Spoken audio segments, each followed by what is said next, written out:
Welcome to गेजन success point. बच्चों, आज हम करेंगे 11th अकाउंटेंसी का चैप्टर 7 जिसका नाम है डबल एंट्री सिस्टम। तो इस चैप्टर के अंदर आज हम करेंगे, टॉपिक आज का हमारा है types and classification of account. यानी कि ये क्वेश्चन जो आता है इस तरह से आता है, खातों के प्रकार लिखो या एक्सप्लेन टाइप्स ऑफ अकाउंट, या फिर इस तरह से आता है खातों का वर्गीकरण करके बताएं, या फिर ऐसे लिख दिया जाता है एक्सप्लेन क्लासिफिकेशन ऑफ अकाउंट। तो इन अकाउंट को आप दो टाइप में डिवाइड कर सकते हैं। फर्स्ट पर्सनल अकाउंट और सेकंड क्या होता है, इम्पर्सनल अकाउंट। अब देखो, मोटे मोटे तौर पे आप अकाउंट दो ही टाइप में डिवाइड करते हो, पर्सनल और इम्पर्सनल। अब पर्सनल अकाउंट होता है वो क्या होता है, आगे तीन पार्ट में आप डिवाइड किया जाता है। नेचुरल पर्सनल अकाउंट, नेचुरल मतलब जो ह्यूमन बीइंग है उनका जो अकाउंट होता है वो होता है natural personal account. Artificial personal account वो अकाउंट होते हैं जो पर्सन नहीं है या पर रजिस्टर्ड है, इस कारण से वो पर्सन माने जाते हैं। इनको डिटेल में पढ़ेंगे आगे। रिप्रेजेंटेटिव पर्सनल अकाउंट मतलब ये किसी ग्रुप ऑफ पर्सन को रिप्रेजेंट कर रहे हैं, इस कारण से इसको रिप्रेजेंटेटिव पर्सनल अकाउंट कहते हैं। अब आता है इम्पर्सनल अकाउंट। इम्पर्सनल अकाउंट दो टाइप का होता है, रियल अकाउंट और नॉमिनल अकाउंट। जो रियल अकाउंट होता है उसको भी आप दो टाइप में, रियल होता क्या है, रियल अकाउंट में उन सभी वस्तुओं या चीजों को शामिल किया जाता है जो आपके बिजनेस के अंदर है। अब उन चीजों को आप दो पार्ट में डिवाइड करोगे, एक को कहोगे आप टेंजिबल और दूसरी को कहोगे इंटेंजिबल गुड्स। अब टेंजिबल गुड्स कौन सी होती हैं, जिनको आप छू सकते हो, देख सकते हो, वो सारी टेंजिबल गुड्स। उन टेंजिबल गुड्स के अकाउंट बनाएंगे, उनको हम कहेंगे टेंजिबल अकाउंट। और कुछ ऐसी भी चीजें होती हैं बिजनेस में जिनको देख नहीं सकते, छू नहीं सकते, उनका कोई फिजिकल एग्जिस्टेंस नहीं होता, फिर भी वो बिजनेस के लिए फायदेमंद होती है, इस कारण से उनका अगर कोई अकाउंट बनाते हैं तो उसको कहते हैं इंटेंजिबल अकाउंट। अब आता है नॉमिनल अकाउंट। जो नॉमिनल अकाउंट होता है वो आगे दो टाइप में डिवाइड किया जाता है, इनकम और गेन अकाउंट। यानी कि जो बिजनेस में इनकम होती है और जो लाभ होते हैं उनका जो अकाउंट बनाते हैं उसको इनकम अकाउंट कहते हैं। दूसरा, इनकम के साथ साथ बिजनेस में एक्सपेंसेस और लॉसेस होते हैं, उनका जो अकाउंट बनाया जाता है उनको हम कहते हैं एक्सपेंसेस या लॉसेस अकाउंट। तो ये आपके जो है टाइप्स ऑफ अकाउंट का एक चार्ट बनाकर हमने समझने की कोशिश की। अब हम इनके रूल करेंगे और साथ के साथ आपको एंट्री करनी सिखाऊंगी। तो आप मोटे मोटे तौर पर अगर हम स्टडी करते हैं तो तीन अकाउंट कहेंगे जिनके रूल करेंगे। Number 1 personal account, number 2 real account और नंबर 3 आपका आ गया नॉमिनल अकाउंट। तो इस तरह से इन तीनों के ही रूल करेंगे। तो अब हम स्टार्ट करते हैं। सबसे पहले हमारा आता है पर्सनल अकाउंट। पर्सनल अकाउंट की मैंने थ्योरी लिख ली है, इसको समझा देती हूं। पर्सनल अकाउंट होता क्या है, the account which relate to an individual, firm और कंपनी और एन इंस्टीट्यूशन। यानी कि कोई इंडिविजुअल हो, कोई फर्म हो या कोई इंस्टीट्यूशन या कोई कंपनी हो, उनके अकाउंट को हम क्या कहते हैं, पर्सनल अकाउंट कहते हैं। जैसे मोहन का account, account of Geeta, only Mohan लिख सकते हो या मोहन्स अकाउंट लिख सकते हो, या लिख सकते हो account of Geeta, Sita, DCM limited का अकाउंट। इस तरह से ये जो अकाउंट बनाए जाते हैं ये क्या होते हैं, आपके पर्सनल अकाउंट। अब आता है ये जो पर्सनल अकाउंट है इसका रूल क्या है। इसका रूल दो पार्ट में हम डिवाइड करते हैं। डेबिट द रिसीवर, यानी कि आपके क्वेश्चन में आपने इक्वेशन वाले चैप्टर में दो वर्ड देखे थे। एक को तो हम कहते हैं डेबिट, जिसको लिखा जाता है DR, और दूसरा वर्ड आया था क्रेडिट, उसको क्या लिखा जाता है CR। तो वहां पे आपको ये सस्पेंस था कि डेबिट और क्रेडिट होता क्या है, क्योंकि +1 में जो स्टूडेंट आते हैं उनके लिए डेबिट को वो क्या पढ़ते हैं, DR नहीं पढ़ते, डेबिट नहीं पढ़ते, उसको डॉक्टर पढ़ते हैं, और उनके ये सस्पेंस होता है कि ये वर्ड कहाँ यूज होते हैं। तो इक्वेशन वाले चैप्टर में मैंने आपको 5 टाइप के अकाउंट बताए थे, उनमें बताया था कि डेबिट और क्रेडिट कब यूज होता है। सेम आज 3 अकाउंट और है, उनके बारे में हम और जानेंगे कि ये डेबिट और क्रेडिट कब डेबिट किया जाएगा और कब क्रेडिट किया जाएगा। तो जो पर्सनल अकाउंट का रूल है वो रूल क्या है, इसको आपको याद कर लेना टिप्स पे, यानी कि आपको अच्छे ढंग से याद होना चाहिए। ये debit the receiver and credit the giver. Receiver कौन होता है, प्राप्त करने वाला, और गिवर कौन होता है, देने वाला। इस पर्सनल अकाउंट में जो व्यक्ति प्राप्त करता है उसको क्या करना है आपको, डेबिट, और जो व्यक्ति देता है, गिवर, देने वाला, उसको क्या करना है आपको, क्रेडिट करना है। तो उम्मीद करती हूं कि आपको समझ में आ गया होगा। जो व्यक्ति प्राप्त करता है उसको हमेशा और हमेशा डेबिट किया जाएगा, जो देता है, गिवर है, उसको हमेशा और हमेशा क्रेडिट किया जाएगा। मैं इसमें तीनों अकाउंट की एंट्री भी करना सिखाऊंगी आपको। तो पहला एग्जांपल लेते हैं, पेड ₹1000 टू हरी। यहाँ पे टू हरी, टू के बाद जो नाम होता है वो हमेशा क्या होता है, रिसीव करने वाला होता है, उसको दिए। Give to Pawan, give to Ram, Shyam, Hari, जैसे भी। तो टू के बाद जो नाम आएगा वो क्या होगा, आपका रिसीवर होगा। तो क्वेश्चन में ये बहुत बार यूज होगा, तो इसको ध्यान रखना आप। पेड ₹1000 टू हरी, तब इस क्वेश्चन में ढूंढो कि रिसीवर कौन है और गिवर कौन है। रिसीवर पहले, रिसीवर मिल किसको रहे रुपए, हरी को, तो रिसीवर कौन है आपका, हरी। दे कौन रहा है, गिवर कौन है, आप खुद हो। आप अपनी फर्म में अपना नाम तो नहीं लिखोगे, उसकी जगह आपने जो चीज दिया उसका नाम लिखोगे। आपने इस केस में क्या दिया, 1000 रुपये दिए हैं, तो आप इस केस में आप कैश लिखोगे।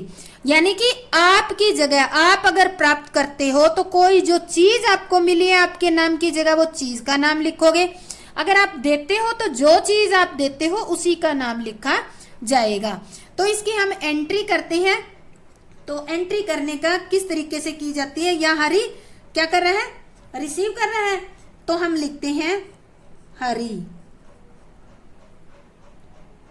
हरी के मैं यहां लिख देती हूं रिसीवर ब्रैकेट में, 1-2 एंट्री में आपको समझ आ जाएगा। रिसीवर यहां लिखना है डेबिट, ठीक है।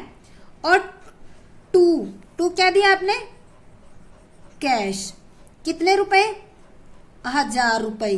अब यहाँ ये 2 मैं लाइन लगाती हूँ, यहाँ डेबिट की अमाउंट लिखी जाती है और यहाँ क्रेडिट की। अब इसके सामने कुछ नहीं लिखा जाएगा इस कॉलम में, और कैश के सामने इस कॉलम में नहीं लिखा जाएगा, यहाँ लिखा जाएगा 1000 रुपए। तो इस तरह से हम इस एंट्री को कंप्लीट करते हैं। अब आता है कि Hari receiver, Hari debit to cash count. अब इसमें देखो मैंने यहाँ हरी एक वर्ड छोड़ के यहाँ दूसरा स्टार्ट किया है, यहाँ से स्टार्ट किया ना मैंने, ऐसे इतना, यानी कि एक अक्षर के बराबर मैंने जगह छोड़ी है। क्यों छोड़ी है, इसका कोई लॉजिक नहीं है, पर इसे एक तो डेकोरेशन अच्छी हो जाती है, और दूसरा एक नजर से आपको पता चल जाता है कि कौन रिसीवर है और कौन गिवर है। यानी कि जो टू लगा है वो क्या है, उसने दिए हैं। यहाँ टू का मीनिंग और यहाँ टू का अलग है, ये समझना, ट्रांजैक्शन में अलग, और यहाँ ये टू का भी कोई लॉजिक नहीं है, सिर्फ डेबिट और क्रेडिट अलग अलग करने के लिए टू कैश लिखा गया है। तो ये इतना, पहले आपको इतना सारा गैप छोड़ना है पहले से, या एक अक्षर के बराबर, फिर आपको क्रेडिट वाली स्टार्ट करनी है। अब इस एंट्री में क्या आया है, किसने दिया है, क्या दिया है, इसको समझने के लिए हम यहाँ ब्रैकेट में लिखते हैं, यही लिख दे सकते हो। अब ये जो ट्रांजैक्शन है ये लिख सकते हो, यहाँ शॉर्ट में लिख दो इसको, पेड टू हरी ₹1000, या 1000 नहीं लिखते हो तो पेड टू हरी। ये जो लिखी है मैंने यहाँ पर, इसको कहते हैं नरेशन। नरेशन यानी कि अगर आपको एंट्री देखने से ट्रांजैक्शन समझ ना आए तो आप इस नरेशन, यानी कि ये जो नीचे जस्ट मैंने नीचे लिखी है ना ब्रैकेट में, इस लाइन को पढ़कर आप समझ सकते हो कि ये एंट्री किससे रिलेटेड है। तो ये था हमारा जो पर्सनल अकाउंट था, उसका हमने एक एंट्री किया। फर्स्ट एंट्री में हमने क्या किया, रिसीवर वाला, यहाँ क्या है, रिसीवर वाला था, तो हमने ये कर लिया। अब हम एक और एग्जांपल लेते हैं आपको समझाने के लिए। सेकंड एग्जांपल हम लेते हैं, second example, received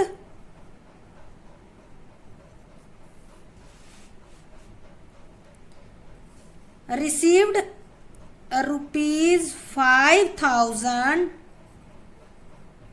from Mohan. अब देखो क्या कह रहा है, क्वेश्चन के अंदर कह रहा है रिसीव्ड ₹5,000 फ्रॉम, यानी कि जिसके आगे फ्रॉम मोहन, तो फ्रॉम जहां लगा होता है इसका मतलब से, हमने उससे लिया है कुछ, तो ये फ्रॉम के बाद जो आएगा वो क्या होगा आपका, गिवर। गिवर कौन है अब इसमें, मोहन। और रिसीवर कौन है इसमें, क्या रिसीव किया है, आप हो ना रिसीवर, तो आपने क्या रिसीव किया है, कैश। तो अब इसकी एंट्री करनी है आपको, ये ऊपर डेबिट क्रेडिट यही कॉलम में आगे बढ़ाती हूँ और इसी के अकॉर्डिंग ही मैं करती हूँ, ठीक है। तो यहाँ पर ये हमारा डेबिट के अमाउंट लिखेंगे, यहाँ क्रेडिट की, तो मैं एंट्री करती हूँ। अब इसमें रिसीवर कौन है, आपने क्या रिसीव किया, कैश, तो एंट्री करेंगे कैश अकाउंट डेबिट, या थोड़ा सा गैप छोड़ के आपको डेबिट वर्ड लिखना है। और टू, कौन था गिवर, मोहन, टू मोहन। नाम के आगे अकाउंट वर्ड लिखो तो भी गलती नहीं है, नहीं लिखोगे तो भी कोई गलत नहीं होने वाला, ये ध्यान रखना। पर नाम पर्सन है या कोई नाम है, उसके आगे तो आपने अकाउंट नहीं लिखा तो कोई बात नहीं, चल जाएगा। पर इसके अलावा कोई कैश, फर्नीचर, इनके आगे अगर अकाउंट नहीं लिखा तो आपका गलत हो जाएगा। तो कितने रुपए आपने, 500 रुपए। यहाँ कुछ नहीं लिखेंगे क्योंकि डेबिट कॉलम में लिखेंगे, ये क्रेडिट, तो क्रेडिट कॉलम में लिखेंगे। आपको बताया ना डबल एंट्री सिस्टम में 2 अकाउंट जो है एस्पेक्ट होते हैं, उनका लेखा किया जाता है। तो 2 अकाउंट यहाँ प्रभावित हो रहे हैं, मोहन का और कैश का। तो यहाँ देखो हमने जितना कैश में डेबिट किया उतना ही हमने कैश में क्रेडिट किया है। तो अब इसकी नरेशन लिखते हैं हम।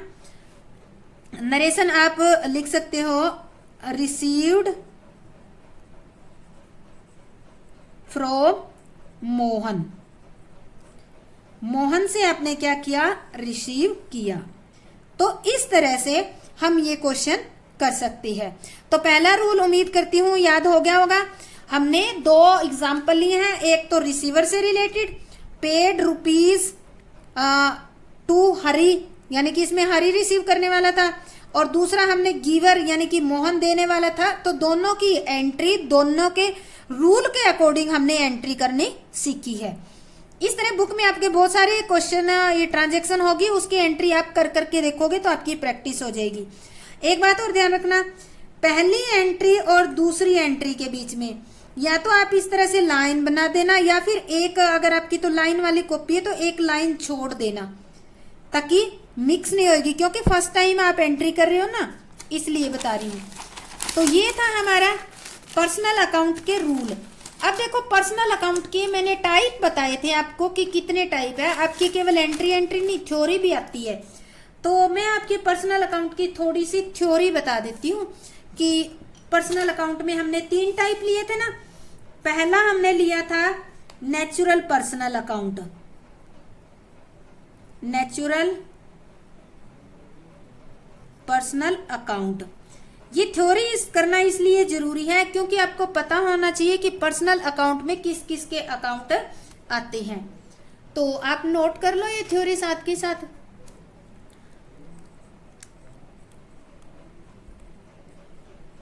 Accounts of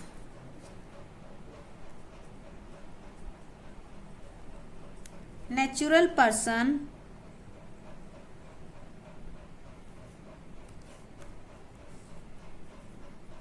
means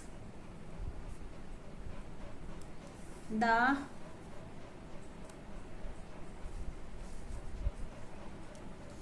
accounts of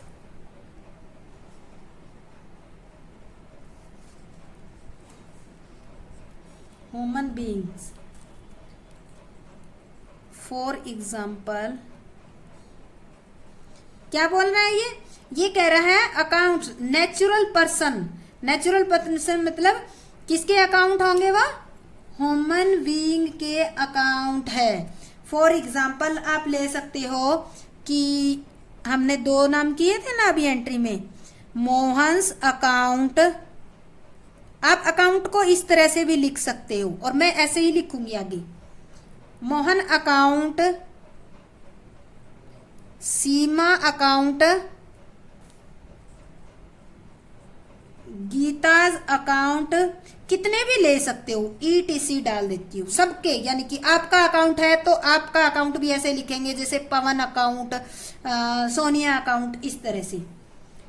rule इस पे वही होगा जो पर्सनल अकाउंट में हमने किया, वही रूल लागू होगा। सेकंड हम करते हैं इसमें, सेकंड हमारा है artificial personal account.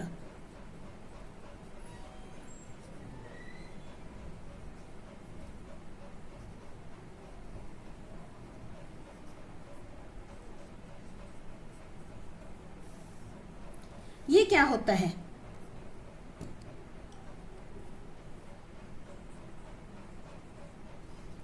These account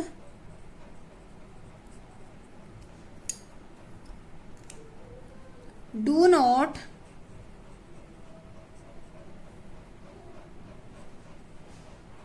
have physical existence as human beings, but full stop नहीं है ये,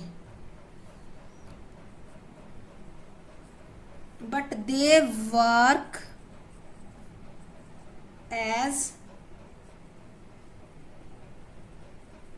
पर्सनल अकाउंट। लाइक एग्जाम्पल मैं लिख देती हूँ, जैसे फर्म्स अकाउंट, ठीक है, और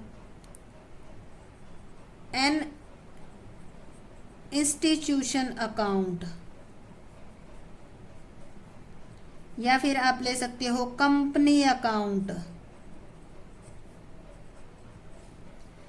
एग्जाम्पल हम लेते हैं, जैसे कोई भी एग्जाम्पल ले सकते हो, जैसे बैंक अकाउंट हो गया, बैंक SBI बैंक लिख दिया मैंने, SBI बैंक, PNB, या फिर आप कहोगे DCM लिमिटेड अकाउंट, ठीक है। इस तरह से Dabur account, Dabur company, Dabur limited account, इस तरह से आप इनके नाम दे सकते हैं। अब इसमें और उसमें फर्क देखो, ये कह रहा है these account do not have physical existence as human being, यानी कि ऐसे अकाउंट जिनकी ह्यूमन बीइंग अकाउंट की तरह कोई फिजिकल एग्जिस्टेंस तो नहीं होती, यानी कि जिनके भी अकाउंट बनाए जाते हैं उनकी फिजिकल एग्जिस्टेंस ह्यूमन बीइंग की तरह नहीं होती, but they work as personal, पर वो एक पर्सन की तरह काम करते हैं। जैसे आपका स्कूल है, उसका अकाउंट, वो अकाउंट तो देखो बैंक में खोला जाता है ना, या हम कहीं भी अपनी बुक के अंदर खोलते हैं, जैसे GGSSS, कोई अपने गांव का स्कूल का नाम दे सकते हो, या फिर DCM लिमिटेड का कंपनी का नाम है, XYZ कंपनी आपकी है उसका नाम है, तो इस तरह से उनके नाम हम उनके नाम से अकाउंट खोलते हैं। तो वो काम तो एक पर्सनल अकाउंट की तरह ही करते हैं, पर उनमें कमी क्या होती है, do not have an physical existence, यानी कि फिजिकल एग्जिस्टेंस नहीं होता। थर्ड नंबर पे हमारा अकाउंट आता है रिप्रेजेंटेटिव पर्सनल अकाउंट का थर्ड पार्ट है हमारा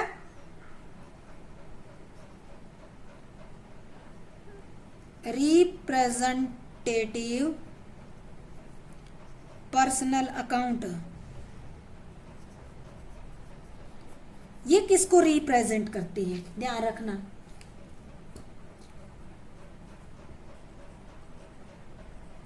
When an account represent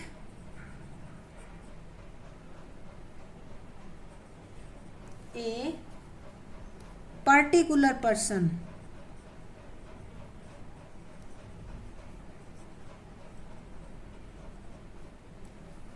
और group of person are called representative account like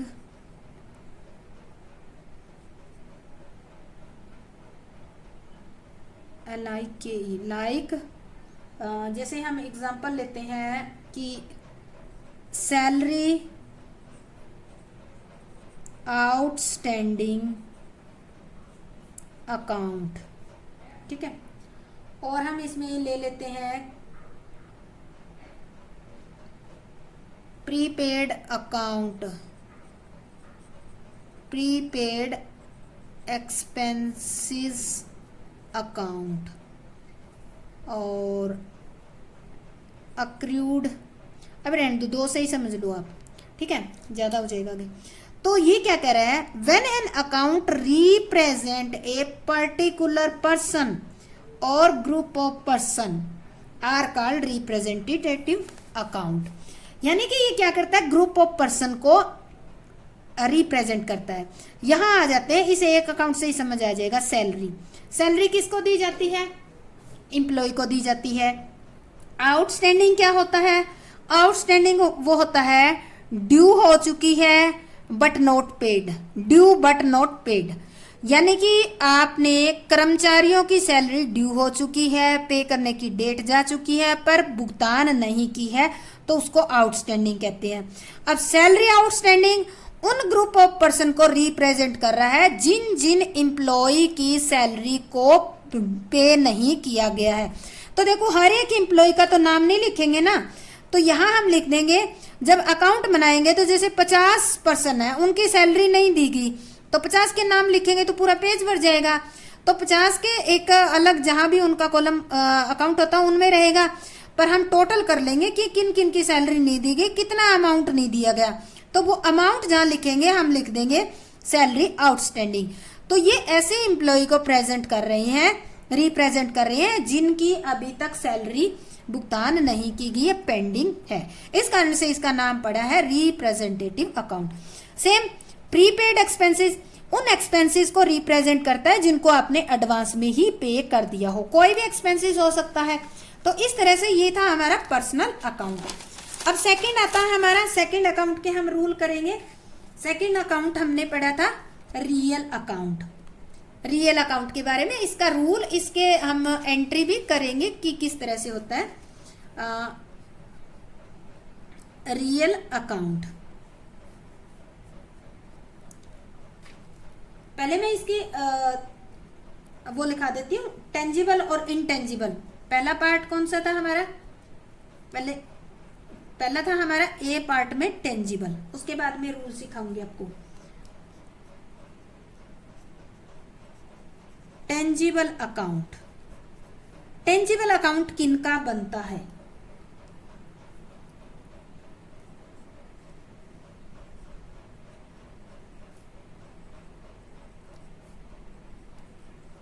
tangible real account are the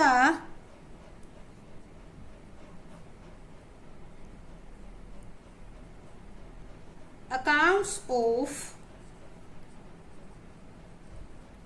those things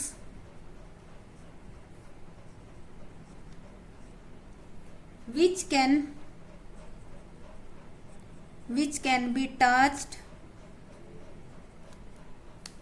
felt, feel कर सकते हो, measured,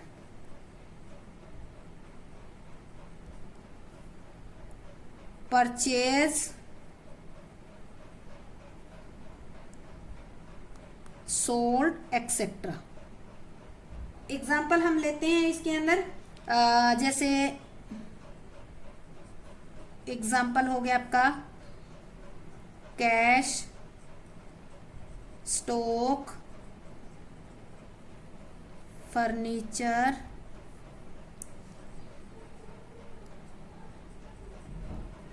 बिल्डिंग इट्स। यानी कि ये कह रहा है कि tangible real account are the account of those things, उन चीजों का अकाउंट है जिनको हम can be touched, felt, measure, purchase और सोल्ड, यानी कि ऐसी चीजें जिनको हम टच भी कर सकते हैं, फील कर सकते हैं, मेजर कर सकते हैं, माप सकते हैं, बेच सकते हैं और खरीद सकते हैं, उनके अकाउंट को हम कहते हैं टेंजिबल अकाउंट। जैसे कि कैश, सब कुछ कर सकते हो, बेचना और खरीदना नहीं होता है हालांकि इसमें, पर ये बेचने खरीदने के बदले में ट्रांसफर होता है। स्टॉक, फर्नीचर और बिल्डिंग। सेकंड हमारा आता है, इसका ही बी पार्ट हमारा जो है वो है इनटेंजिबल। Intangible real account. ये क्या होता है? These account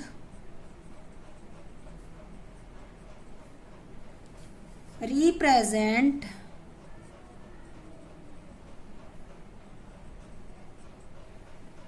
such things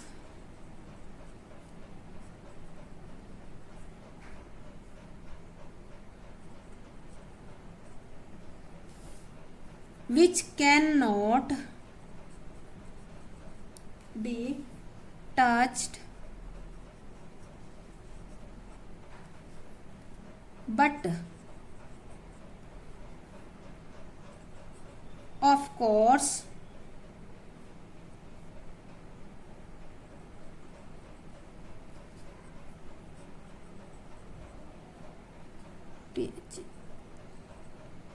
their value can be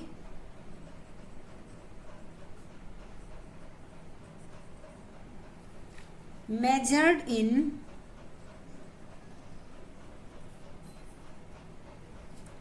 term of money।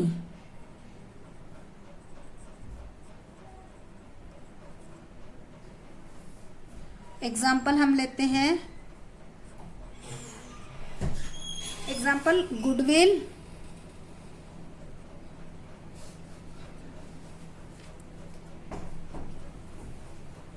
Patents,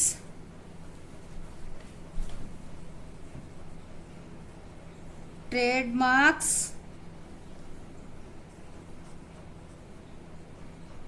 copyright, account. तो अब देखो इसको पढ़ो।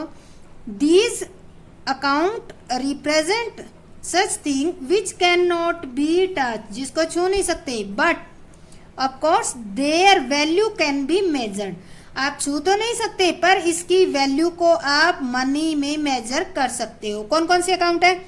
Goodwill account, patents account, trademarks और कॉपीराइट्स अकाउंट। तो ये जो है चारों चीजें, गुडविल, पेटेंट्स, कॉपीराइट और ट्रेडमार्क्स जो है, इनके बारे में मैं पहले ही एक वीडियो बना चुकी हूँ। इनकी आपको डिटेल देखनी है तो आप, इनकी एक प्ले लिस्ट बनी हुई है मेरे अकाउंट पे जाकर, उसमें आप अच्छी तरीके से समझ सकते हैं इसको। तो ये क्या होते हैं, इनको सभी चीजों को, चारों को हम टच तो नहीं कर सकते पर इनकी वैल्यू को हम मेजर कर सकते हैं मनी के अंदर, और ये हमारे बिजनेस के लिए बहुत ज्यादा फायदेमंद होती है। तो आप इन चारों पॉइंट को, आप मेरा वीडियो जो है गुडविल के नाम से बना हुआ है एक तो, और एक बना हुआ है पेटेंट्स, ट्रेडमार्क, कॉपीराइट के नाम से, उसमें जाकर आप समझ सकती हैं।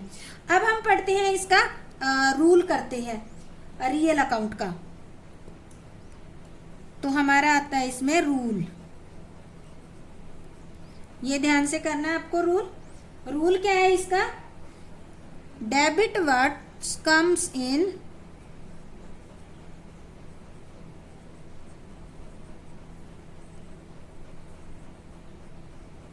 and credit what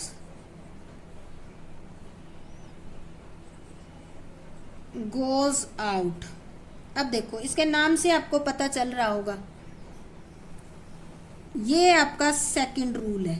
कौन सा रूल है? Second rule. यानी कि इसमें भी आपके दो पोर्शन है, एक तो डेबिट वाला, ठीक है, और दूसरा आपका क्रेडिट वाला।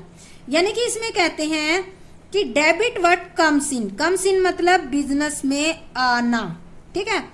क्रेडिट व्हाट गोज आउट मतलब बाहर जाना। यानी कि जो चीज आपके बिजनेस में आएगी रियल अकाउंट की, जो हमने थिंग्स पढ़ी है ना, ये चीजें इनके बारे में, कैश, स्टॉक, फर्नीचर, बिल्डिंग, और ये हमने पेटेंट्स, गुडविल, कॉपीराइट ये पढ़ा है। अगर ये बिजनेस में आती है तो इनको क्या करते हैं हम, डेबिट। और अगर ये बाहर जाती है बिजनेस से तब इनको हम क्या करते हैं, क्रेडिट करते हैं। तो इसके बेस पे हम एक दो एंट्री करके देखते हैं, आपको अच्छे ढंग से समझ में आ जाएगी। तो सबसे पहले हम एंट्री ले लेते हैं, कोई एग्जाम्पल ले लेते हैं। एग्जाम्पल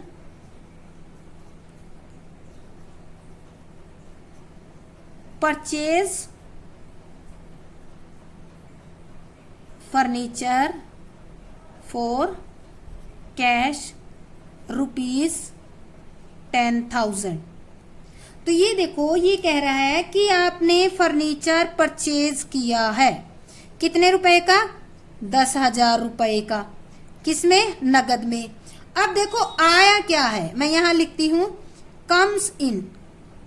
क्या आया है बिजनेस के अंदर, फर्नीचर आया है।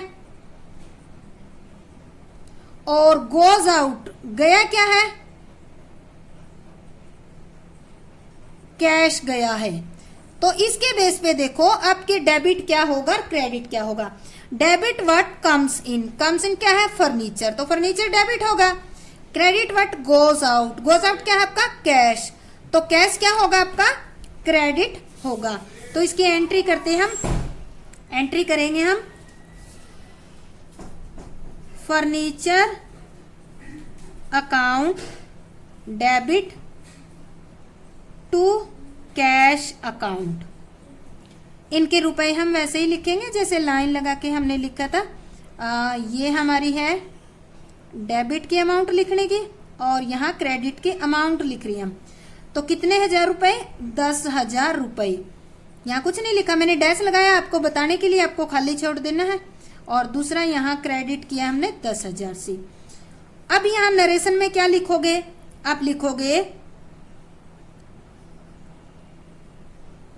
परचेज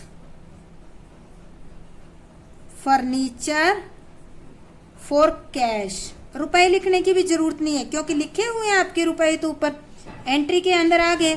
तो इस तरह से ये हमारा रूल जो है, इसके अकॉर्डिंग हम ये एंट्री करेंगे।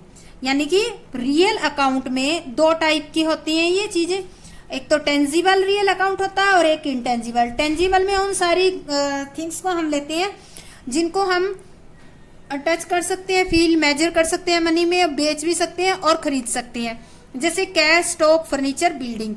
इनटेंजिबल वो होती हैं जिनको टच नहीं कर सकते बट उनकी वैल्यू को हम मनी में मेजर कर सकते हैं, जैसे गुडविल, पेटेंट्स, ट्रेडमार्क, कॉपीराइट। और ये बिजनेस के लिए उतनी ही इंपॉर्टेंट होती है जितनी ये टेंजिबल गुड्स होती है।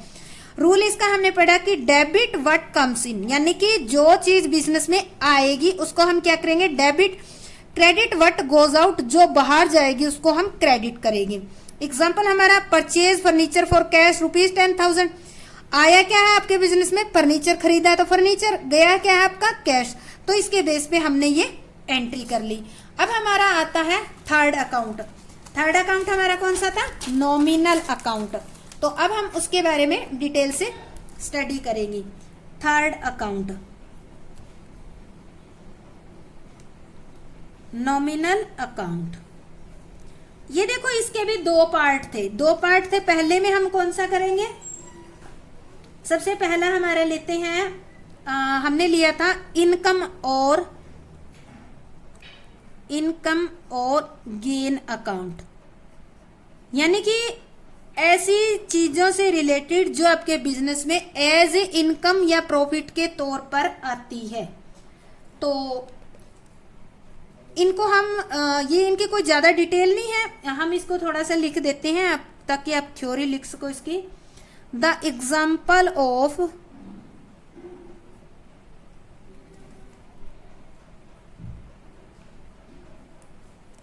नॉमिनल अकाउंट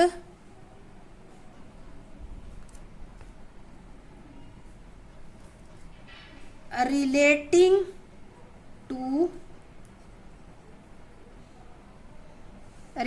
टू इनकम, जैसे आर इनकम किस किस फॉर्म में हो सकती है, कमीशन,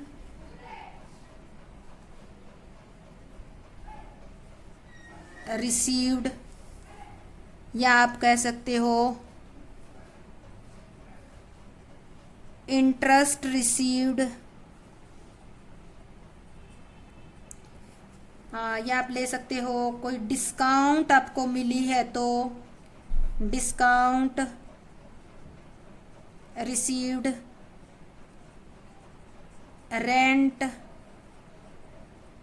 रिसीव्ड। तो देखो इसमें आपने एक नोट किया होगा, इसके अंदर हमने एग्जांपल लिया है कि इनकम और गेन के अंदर ये किससे रिलेटेड होती है, इनकम से, यानी कि आपके बिजनेस में आता है पैसा एज ए इनकम के तौर पे। इनकम आप जानते ही हो। कमीशन, कमीशन के आगे क्या वर्ड लिखा हुआ है, रिसीव। अगर कमीशन रिसीव किया हुआ है तो क्या है आपकी इनकम। इंटरेस्ट अगर रिसीव्ड वर्ड है तो आपकी क्या है, इनकम। डिस्काउंट रिसीव्ड है तो क्या है आपकी इनकम।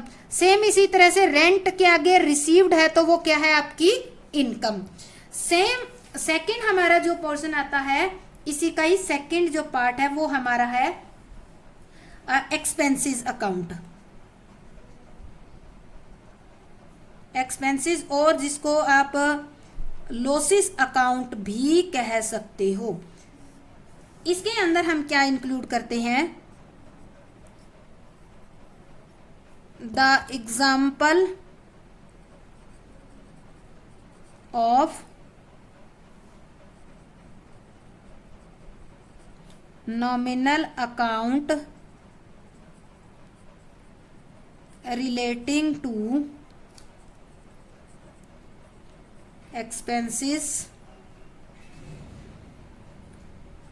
आर, जैसे कोई एग्जांपल हम देते हैं कि सैलरी जो एम्प्लॉय को दी जाती है, इसके आगे पेड लिख देती हूँ, या अगर पेड नहीं होता है केवल अकेली होती है तो भी ये खर्चा ही है। रेंट पेड, यहाँ पे पेड वर्ड आना जरूरी है। डिस्काउंट अलाउड, और आपका बैड डेब्ट्स। तो देखो एक्सपेंसेस अकाउंट में क्या आता है, example of nominal account relating to example are salary paid, यानी कि आपने बिजनेस में कोई सैलरी पेड की है तो वो क्या है आपके बिजनेस के लिए खर्चा।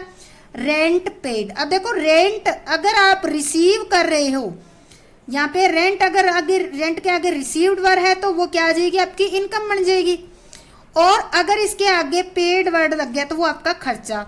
सेम डिस्काउंट एक्सपेंस, इसमें भी आया था इनकम में भी, अगर डिस्काउंट के आगे रिसीव्ड है तो वो आपकी इनकम है, फायदा है, और डिस्काउंट के आगे अलाउड है तो इसका मतलब ये डिस्काउंट आपने दी है, आपके लिए खर्चा है। और बैड डेब्ट्स वो होता है कि आपने उधार में माल बेचा था और कुछ एक डेटर ऐसे हैं जो पैसा नहीं चुका रहे या नहीं चुकाते, तो वो बैड डेब्ट्स कहलाते हैं, वो भी आपके लिए खर्चा है। तो अब हम लिखते हैं नॉमिनल अकाउंट का रूल। ये हमारा कौन सा थर्ड रूल है, तो इसमें हम लिखेंगे डेबिट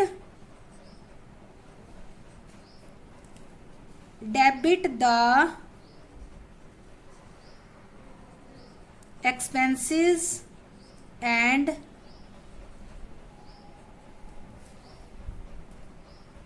credit the income। अब देखो ये हमारा है नॉमिनल अकाउंट का रूल। ये जो रूल आता है वो अकेला नहीं चलता, ठीक है। इसके जब एंट्री करोगे तो इसके साथ रियल अकाउंट या पर्सनल अकाउंट का रूल साथ में लग के चलेगा। तो अब हम इसको दो पार्ट में समझने की कोशिश करते हैं।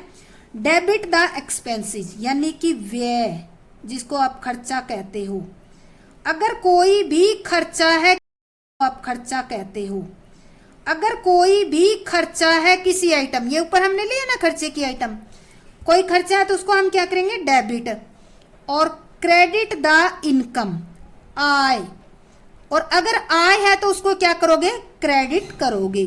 तो ये जैसे अभी हमने पीछे किया था रियल अकाउंट वाले में, एक साथ ही एक असेट्स आई थी एक चली गई थी, तो इसमें ऐसा कुछ नहीं होता। खर्चे के रूप में क्या होगा, आपको एक साइड अगर ये आएगा तो दूसरी साइड रियल अकाउंट रिलेट होगा आपका, या फिर आपका पर्सनल अकाउंट। तो इसका हम कोई एग्जांपल लेके करते हैं।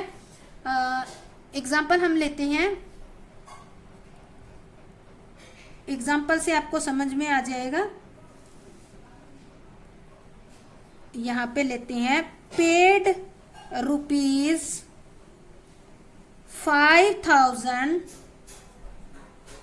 For salary. 5,000 रुपये आपने क्या दिया, सैलरी का भुगतान किया। तो ये कौन से पोर्शन में आ गया, डेबिट द एक्सपेंसेस। सैलरी क्या है, पेड है, ये आपका खर्चा हो गया, ठीक है। तो यहां पे देखो एक्सपेंसेस आपका क्या है, सैलरी, ठीक है। तो सैलरी को क्या करोगे, डेबिट। अब डेबिट का तो आइटम ढूंढ लिया, पर क्रेडिट का क्या है, क्रेडिट में आपने दिया क्या है, गिवर, गिव आपने क्या किया है, कैश। अब आपको रियल अकाउंट वाला रूल याद होना चाहिए कि गिवर, या इसको आप गोज आउट लिख सकते हो, गोज आउट, ठीक है। तो कैश आपका गया है, तो जब कोई एसेट्स बिजनेस से बाहर जाती है तो उसको क्रेडिट करते हैं। तो इस तरह से जो हमारा नॉमिनल अकाउंट है उसके साथ या तो डेबिट में या क्रेडिट में आपका रियल अकाउंट अटैच होके इसकी एंट्री कंप्लीट होगी। तो इसकी एंट्री करते हैं हम, क्या था हमारा, एक्सपेंसेस सैलरी, तो हम एंट्री करते हैं salary account debit to cash account.